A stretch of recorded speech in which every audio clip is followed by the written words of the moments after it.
Since it's Thanksgiving week coming up, I thought what I would do would be something super simple that none of us, including myself, have to use any brain cells. And I would just do like a little quick chatty video on what's bringing me joy these days. I had a list of 5. I've got them here in front of me. One has come off the list in a series of unfortunate events, but let's get started. I'm gonna put on my makeup. I'm going to the very last Bible Lab of 2022. Tonight is our last night, so I'm trying not to look like I'm dead, that I've got a little bit of life in me, so I thought I would chat as I put on my makeup. Coming in at number 1 is this little guy. So what is this? It vibrates. It's supposed to fill in your fine lines. I think it's called Airbrush Foundation something. This is probably just like placebo effect. It probably does nothing, but it feels like it does something. I feel like my foundation goes on better. So I've really been loving this. This I use for my foundation, for any sort of my cream products, and then also powder. I use the brush for all of that. All right, number 2 thing that I have been loving is Jackie Hill Perry's podcast. I think it's called With the Perrys on YouTube. I'll link it down below. There's something comforting about it, and she's both funny and very deep. Now, her last podcast that just came out cracked me up. It was really just stories about her old life. For me, the problem was I'm over here, can't fight, but everybody I'm friends with fights. And so on one end, I feel safe. I'm really protected because I don't hang with scary people. Yet at the same time, if something pops off, I gotta be like ready to go. And I don't know how to go. So I'm over my one friend house.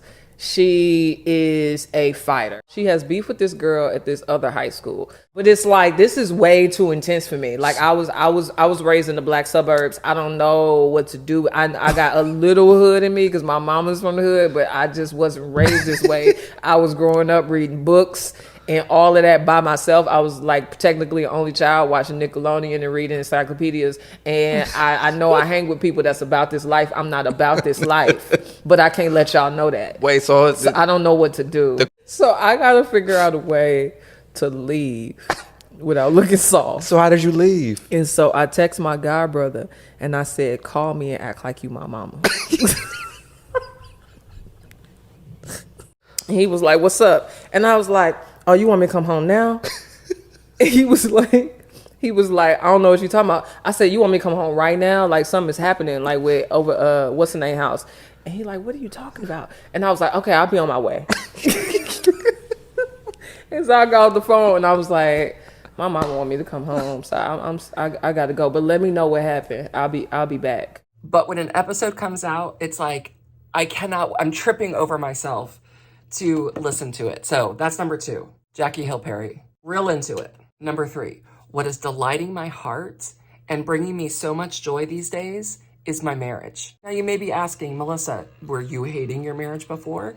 No, I was not hating it. But for some reason, I'm just in this stage or something of like really digging my husband. I mean, I'm real into him. And so I'm telling my friend Sarah, I'm on Marco Polo, I'm laying across the bed, I'm chatting with her, and I'm saying, hey babe, do you think we're living, this is Sarah, do you think we're living our best married life? He's thinking too long on this. Now listen, I'm not going to tell you exactly what he told us as he was standing there because it's about somebody else. But what he had to say had nothing to do with our marriage. Now, it has to do with us as individuals and maybe even us collectively, but collectively, together, we're on the same page. There's no friction between us about it. So was I offended? For a second, I felt embarrassed as he was hemming and hawing and not answering.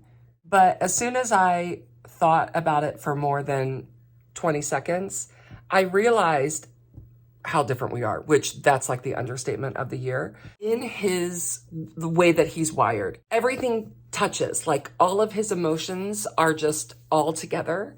How I think of things, like on the inside of me, is not like this. If you could see the inside of my head and how I think about the world around me, I think in buckets.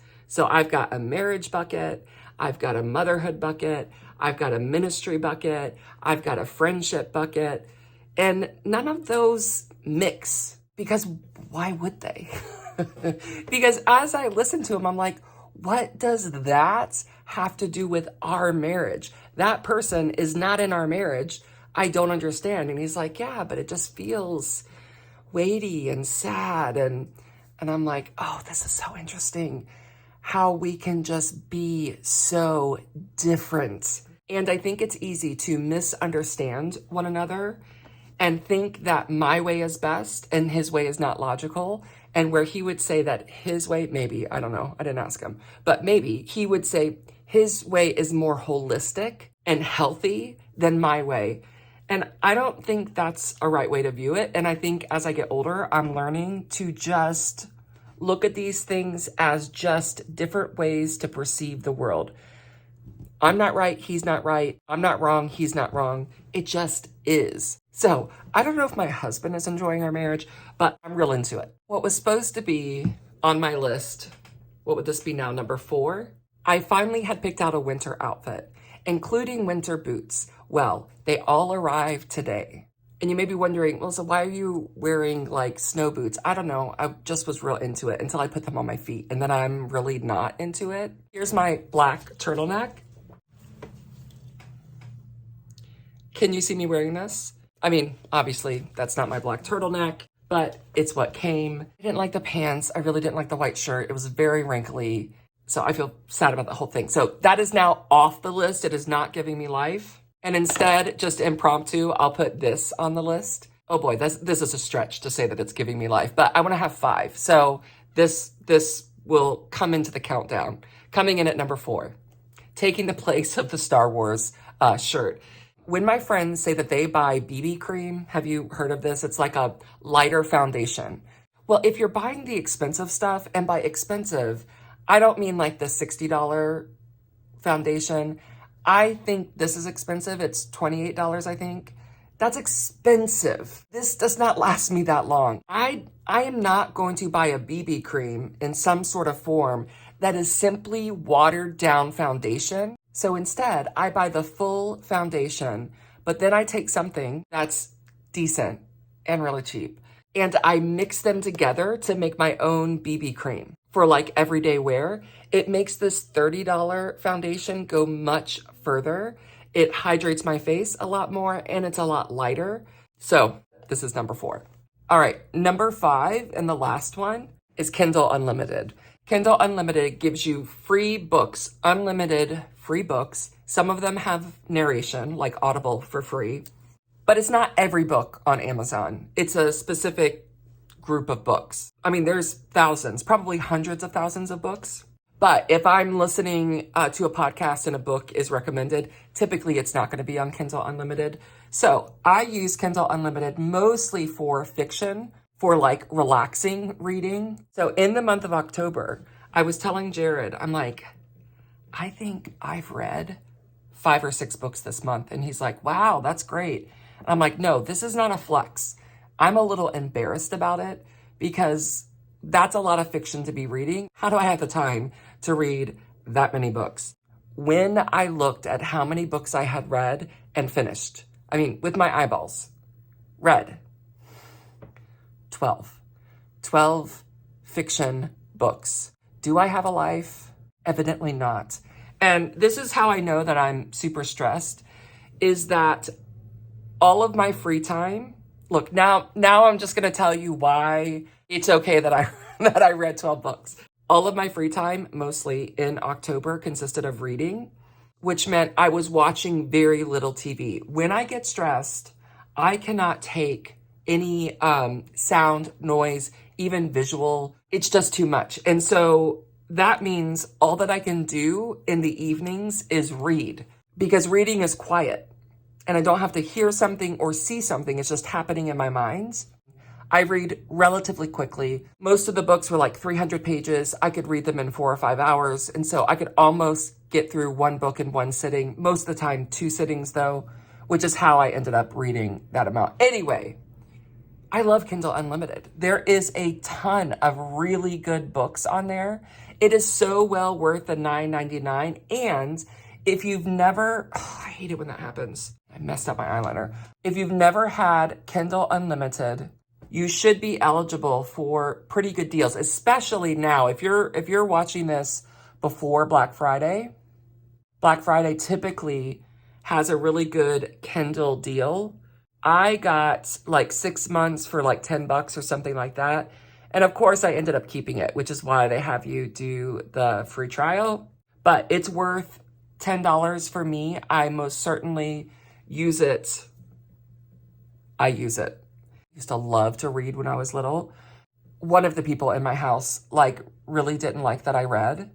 This person was not a reader, and I don't think they really understood why I liked to read, and they saw it as a waste of time. And so I think I feel really guilty like when I read a lot. But it is proven that this is more of me justifying my reading. It is proven that reading fiction does boost creativity. So it's not doing nothing. Like, it is doing something. At least I'm telling myself that. Andy and I did a recording together where I got to interview her this time on her voice. How did she find her voice? Was her voice suppressed? And by voice, I don't mean singing voice. I mean her ability to express herself, to share her opinions, how she views the world, etc., using her gifts and talents. The beginning of the recording started off a little rough. So Melissa, say hi to my podcast friends. Is this what we're doing? Yeah. How did you not know this? I thought you would do your own intro. But it went uphill from there. That's coming up this next Sunday. I'm excited for you guys to see it. I'm gonna put my eyebrows on and then I've got to get out the door. But if you're in the mood for another story time, this is why the Bible means so much to me in community. See you next week.